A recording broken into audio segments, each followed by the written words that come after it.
ॐ भूर्भुवः स्वः तत्सवितुर्वरेण्यं भर्गो देवस्य धीमहि धियो यो नः प्रचोदयातु।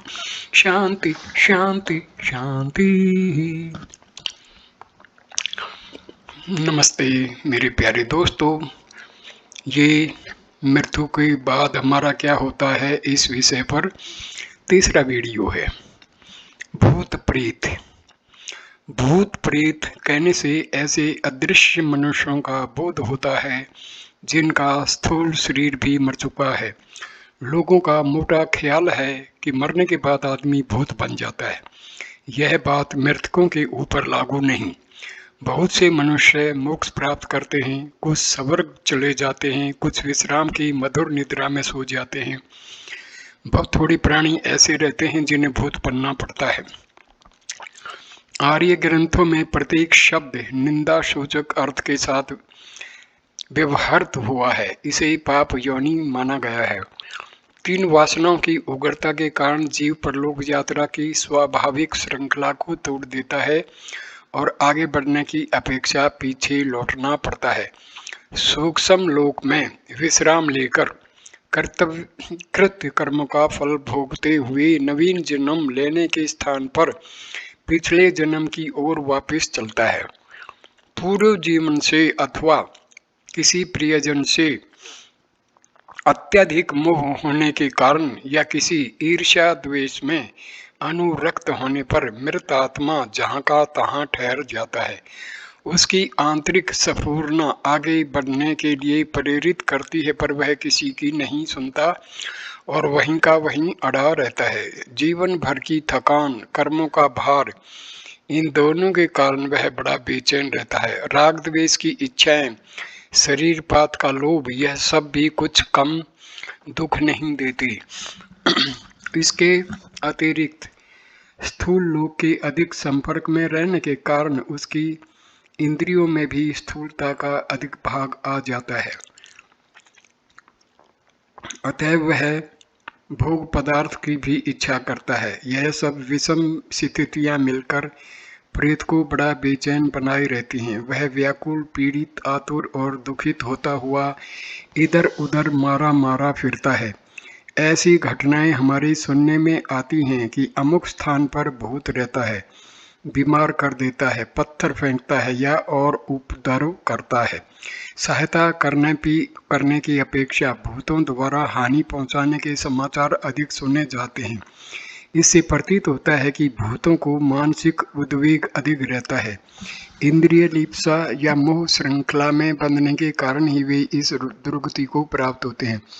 जिन्हें स्वादिष्ट भोजनों की चाटुकारिता और मादक द्रव्यों की आदत, नाच तमाशों में अभिरुचि, मैथुनेच्छा विशेष रूप से होती है, जिन्होंने जीवित अवस्था में इंद्रियों को इन खराब आदतों का गुलाम बन जाने दिया है, वे विवश होकर मृत्यु के उपरांत भी इन्हीं वासनाओं में ग्रसित की नहीं अन्य व्यक्तियों को देखते हैं तो उनके माध्यम द्वारा अपनी तृप्ति करने के लिए उन पर अपना अड्डा जमा लेते हैं और उनकी इंद्रियों द्वारा स्वयं तृप्ति लाभ करने की चेष्टा करते हैं।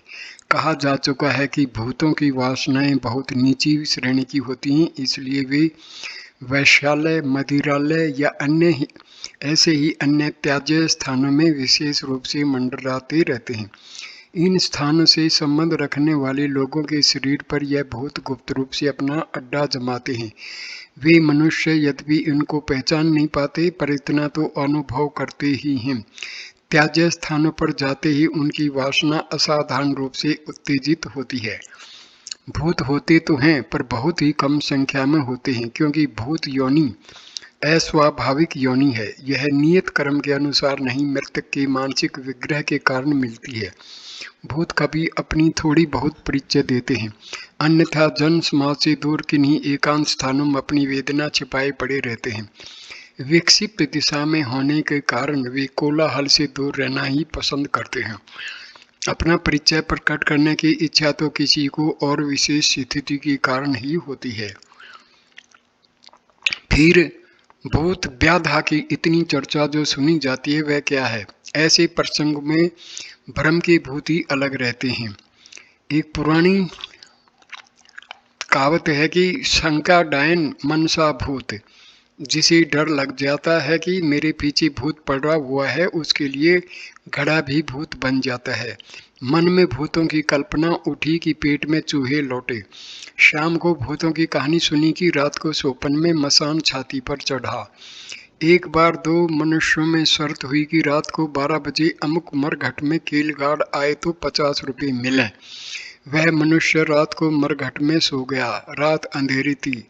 जल्दी में वह अपने कुर्ते के कोने को कील समेत गाड़ गया।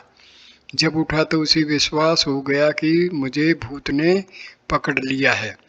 उसने डर के मारे एक चीख मारी और बेहोश होकर वहीं मर गया। इसी प्रकार अनेक बार अपना भ्रम ही भूत का रूप धारण करके दुख देता रहता है। ऐसे भूतों से मन के सावधान हुए बिना छुटकारा नहीं मिलता। जिन अशिक्षित जातियों में अज्ञान और अशिक्षा घर किए हुए होती हैं, उनको भ्रम के भूत अधिक आते हैं, किंतु सुशिक्षित परिवारों में प्राय उन्हें स्थान नहीं मिलता। मृत आत्माएं जब प्रकट होती हैं, स्वरूप दिखाती हैं, तो वे शरीर निर्माण की सामग्री को उन्हीं व्यक्तियों में से खींचते हैं जिन्हें वे प्रेत दिखाई दें। प्रेतों को यह शक्ति प्राप्त हो जाती है कि वे स्थूल परमाणुओं को खींच के दिखाई देने की जब उनकी इच्छा होती है, तो वे सामने वाले के शरीर की बहुत सी सामग्री खींचकर अपना रूप बना लेते हैं। ऐसे समय पर डॉक्टरी परीक्षा करके देखा गया है कि उस मनुष्य का शरीर हल्का हो जाता है, तापमान और विद्युत प्रवाह घट जाता है, पाचन क्रिया और रक्त प्रवाह में मंदता आ जाती है। जिन लोगों ने अस्थि को पूरा करने के गुप्त अभ्यासों को सीख लिया है, उनकी बात दूसरी है। साधारण लोगों को भूत का बार बार दिखाई देना अच्छा नहीं है। इससे उन्हें ऐसे शारीरिक झटके लगते हैं जिनके कारण वे खतरनाक दशा को पहुंच जाते हैं। यह परमात्मा की छिपी हुई एक महती कृपा है कि मृत और जीवित मनुष्यों के मिलने में भय की यह एक बाधा खड़ी की गई है। यदि वह नहीं होती तो मृत व्यक्ति भी घरों में ऐसे ही बैठे रहते जैसे चिड़िया, चूहे, चींटियां या खटमल भरे रहते हैं। इससे मृत और जीवितों का आगे का विकास रुक जाता है और मोह बंधनों में जकड़े हुए जहां के तहां पड़े रहते हैं। प्रभु की इच्छा है कि सांसारिक झूठे रिश्तों के मोह पास में अधिक न बंधे और कर्तव्य पालन करता हुआ निरंतर उन्नति के पथ पर अग्रसर होता रहे। पीछे की भूमि पर से पांव उठा लेने के बाद ही आगे कदम बढ़ा सकते हैं। हमें पीछे की ओर नहीं, आगे की ओर चलना चाहिए। भूत के पांव उल्टे होते हैं।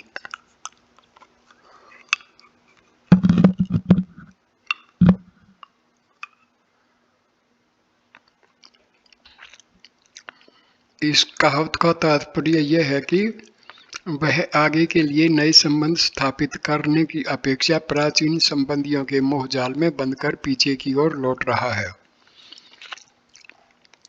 कभी कभी मनुष्य की शारीरिक बिजली के परमाणु स्वयं स्वतंत्र प्रतिभा बन जाते हैं। स्वभावतः आप किसी घर में घुसते ही वहां के निवासियों की स्थिति जान सकते हैं, क्योंकि वहां रहने वालों की मानवीय तेज उस वातावरण में मंडराते रहते हैं और आपके मानसिक नेत्र इस बात को आसानी से पहचान लेते हैं कि यहाँ क्या वस्तु भरी हुई है। जिन स्थानों पर कोई भयंकर कार्य हुए हों, वहां मुद्दतों को वैसा ही वातावरण बना रहता है। अग्निकांड, भ्रूण हत्या, कालादि ऐसे दुष्कर्म हैं जिनके कारण उस स्थान के ईंट पत्थर भी मूक वेदना से सिसकते रहते हैं। सताए हुए प्राणी की व्यथा साकार बन जाती है और जागृत या स्वप्न अवस्था में भी वहां के निवासियों को डराती है। कई मकानों को भूतहा समझा जाता है। वहां रहने वालों को भूत दिखाई देते हैं। ऐसे स्थानों पर किसी के अत्यंत हर्ष, द्वेष, क्रोध, दुख या ममता की साकार प्रतिमाएं ही प्राय अधिक पाई जाती हैं, क्योंकि वास्तविक भूत कोलाहल से कुछ दूर और एकांत स्थानों में ही रहना अधिक पसंद करते हैं।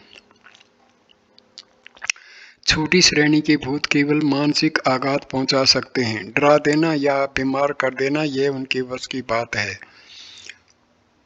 निर्बल शक्ति होने के कारण वे न तो अपना स्वरूप प्रकट कर सकते हैं और न किसी की अधिक अक्ति कर सकते हैं।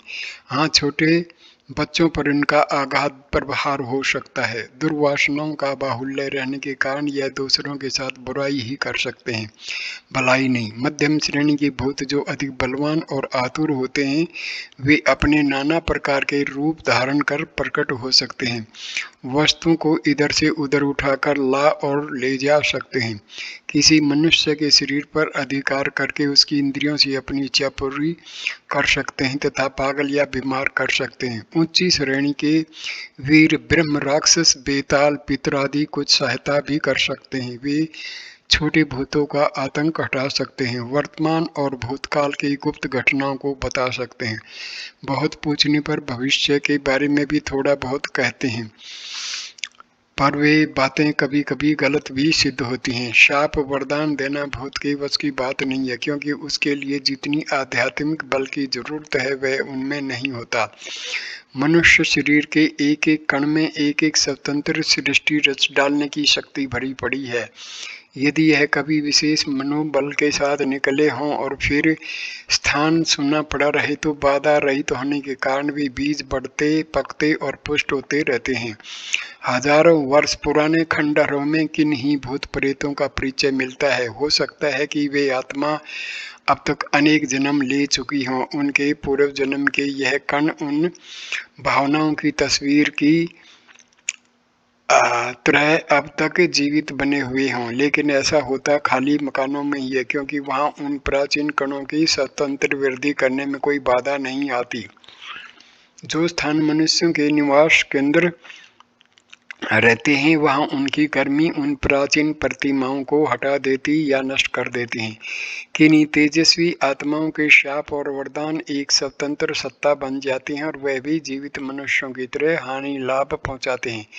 शंकर के कोप से वीरभद्र गणों का प्रकट होना, दुर्वासा के क्रोध करने पर उनकी जटाओं में से एक राक्षसी का निकलकर अम्बरीश के पीछे दौड़ पड़ना, इस प्रकार के मानस पुत्र भी मूर्त रूप हो सकते हैं। किसी की हाय इतनी साकार हो सकती है कि पिशाच की तरह सताने वाले का गला घोटने लगे। वरदान, आशीर्वाद, शुभ कामनाएं चाहे हम मूर्तिबान दिखाई न दें, पर वे देवता की तरह साथ रह सकती हैं और दुखद विपत्तियों में से भुजा पकड़कर दृश्य या अदृश्य रूप से बड़ी भारी मदद मिल सकती है। कई मनुष्य कुएं में गिरने पर भी बेदाग निकल आते हैं या ऐसी ही अन्य प्राणघातक विपत्तियों में से साफ बच जाते हैं। हो सकता है कि कोई आशीर्वाद उस समय हमारे ऊपर अदृश्य कृपा प्रकट कर रहा हो। इस प्रकार दूसरों के भले बुरे विचार भी भूतों की भांति अपने अस्तित्व का साकार या निराकार परिचय दे सकते हैं।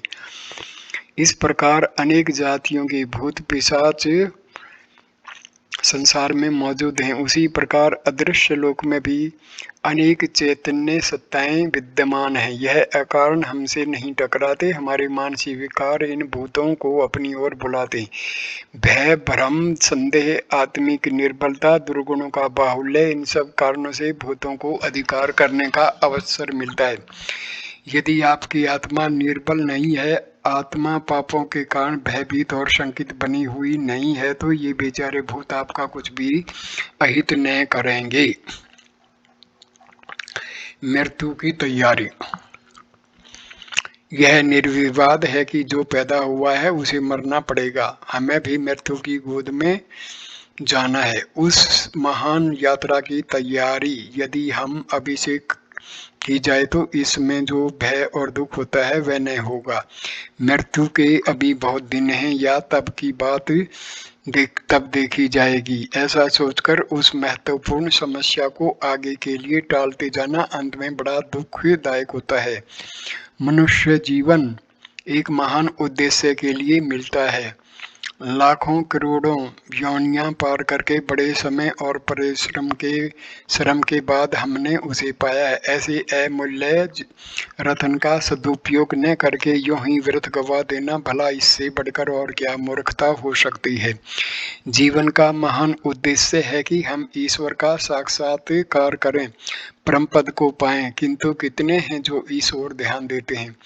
किसी को तृष्णा से छुटकारा नहीं, कोई इंद्रिय भोगों में मस्त है, कोई अहंकार में उठा जा रहा है तो कोई भ्रम जंजाल में ही मस्त है। इन विडंबनाओं को उलझाते सुलझाते यह सवर्ण अवसर बड़ी तीव्र गति से व्यतीत होता जा रहा है, किंतु हमारा भूसी फटकने का कार्यक्रम उसी गति से चलता जाता है।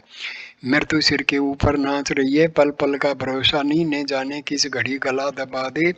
आज क्या क्या मनसों पे बांध रहे हैं, हो सकता है कि कल यह सब धरे के धरे रह जाएं और हमारा डेरा किसी दूसरे देश में ही जा पड़े। ऐसी विषम वेला में अचेत रहना बड़े दुर्भाग्य की बात है। पाठ को अब तक भूले पर अब मत भूलो, आंखें खोलो, सचेत हो जाओ।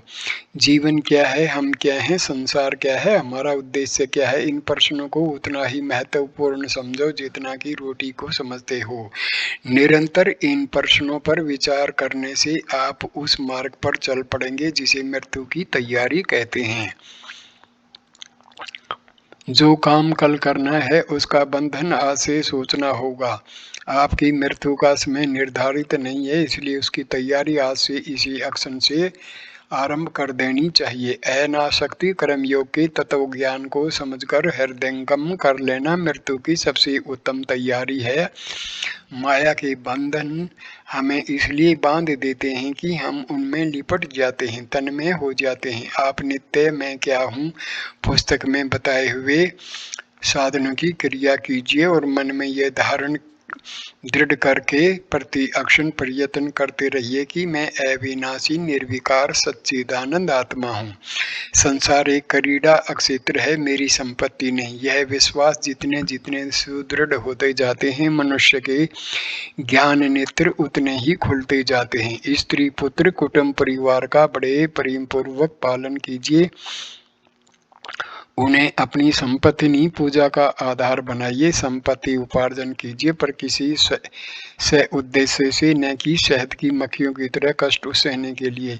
सब काम उसी प्रकार कीजिए जैसे संसारी लोग करते हैं, पर अपना दृष्टिकोण दूसरा रखिए। ग्रह बांध लीजिए, बार बार हृदयंगम कर लीजिए।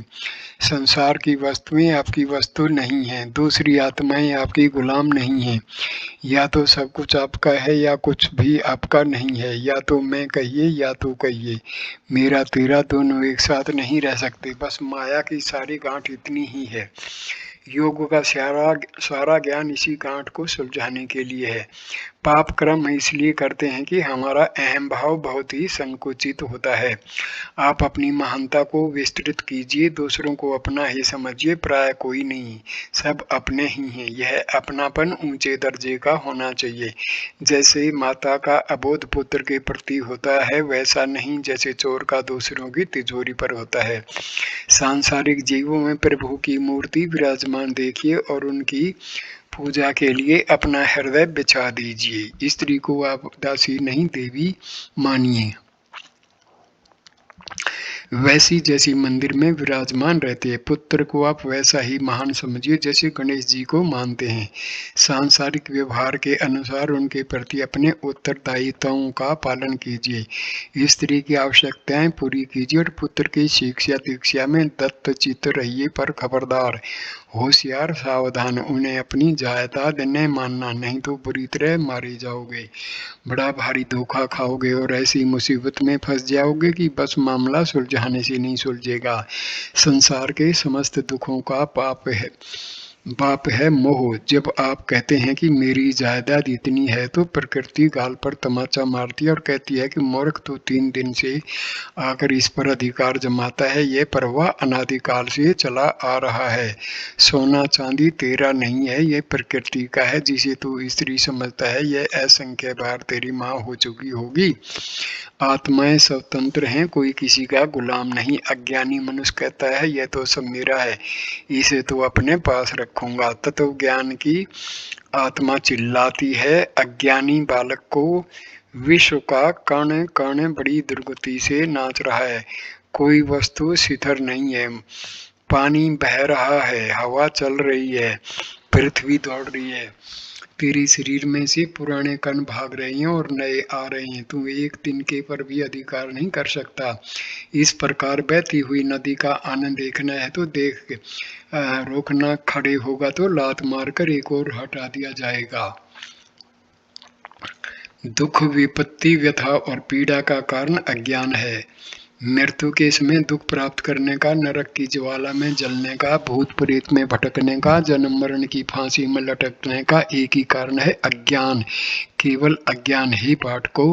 अंधकार से प्रकाश की ओर चलो, मृत्यु से अमृत की ओर चलो। ईश्वर प्रेम रूप है, प्रेम की उपासना करो। स्वर्ग पैसे से नहीं खरीदा जा सकता, खुशामद से मुक्ति नहीं मिल सकती। मजहबी कर्मकांड आत्मा का कल्याण नहीं कर सकते। दूसरों की ओर मत ताकिए कि कोई हमें पार कर देगा, क्योंकि वह वास्तव में किसी भी दूसरे में ऐसी शक्ति नहीं है। उद्धवरेत आत्मान आत्मानम। आत्मा का आत्मा से ही उद्धार कीजिए, अपना कल्याण आप ही करिए। अपने हृदय को विशाल, उदार, उच्च और महान बना दीजिए। अहंकार का प्रसार करके सबको आत्मदृष्टि से देखिए। अपनी अंतरात्मा को प्रेम में सराबोर कर लीजिए और उस प्रेम का अमृत समस्त संसार पर बिना भेदभाव के छिड़किए। अपना कर्तव्य धर्मनिष्ठा पूर्वक पालन कीजिए। व्यवहार कर्म में रत्ती भर भी शिथिलता मत आने दीजिए, पर रहिए कमल पुत्रवत। राजा जनक की तरह कर्म योगी बनिए। अनासक्त रहिए, सर्वत्र आत्मीयता की दृष्टि से देखिए। अपनी महानता का अनुभव कीजिए और गर्व के साथ सिर ऊंचा उठाकर कहिए, सो हम, मैं, वह मैं हूँ। आत्म ज्ञान द्वारा आप परलोक को परिपूर्ण आनंद में बना सकते हैं। मृत्यु फिर आपको दुख नहीं देगी, वरन एक खेल प्रतीत होगी। आप ऊंचे उठेंगे और महान उद्देश्य को प्राप्त कर लेंगे। मृत्यु की तैयारी के लिए आज से ही आत्मा के विशुद्ध स्वरूप का चिंतन आरंभ कर देना चाहिए। अपनी महानता का ज्ञान होते ही माया मोह के सारे बंधन टूटकर गिर पड़ेंगे और आनंददायक दृष्टि प्राप्त हो जाएगी। अपने तुच्छ और स्वार्थपूर्ण विचार को त्याग कर अपनी महान आत्मा के दरवाजे पर सिंहनाद कीजिए, सो हम, वह मैं हूँ।